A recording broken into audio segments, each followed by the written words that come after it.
Junior NTR గారి బాడీని insult చేసిన రాజమౌళి గారు ఒకరోజు జక్కన్న ఎన్టీఆర్ దగ్గరికి వెళ్ళి ఏం మాట్లాడకుండా చాలా చెండాలంగా ఉన్నావు తారక్ అన్నాడట.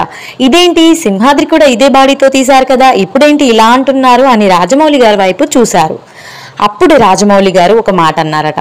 ఒక సెక్షన్ ఆఫ్ ఆడియన్స్ మన సినిమాలు చూడడం మానేశారు. అమ్మాయిలు చూడట్లేదు, యూత్ చూడట్లేదు, ఇలా లావుగా ఉంటే ఏం లాభం, సన్నబడాలి అని అన్నారు. అప్పుడు తారక్, ఇంత చెప్పావు కదా, మరి నువ్వే చెప్పు ఎలా సన్నబడాలో అని అడిగారట. అప్పుడు లైపో సెక్షన్ చేయించుకొని లావు తగ్గాడు తారక్ గారు.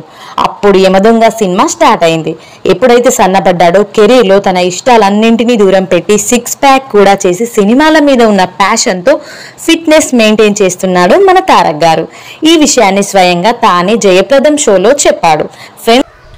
జూనియర్ ఎన్టీఆర్ గారు నటించిన మూవీస్లలో మీ ఫేవరెట్ మూవీ ఏంటో కామెంట్ చేయండి. అలాగే వీడియో నచ్చితే లైక్ చేసి ఇలాంటి మరిన్ని వీడియోస్ కోసం ఛానల్ని సబ్స్క్రైబ్ చేసుకోండి. Thank you for watching.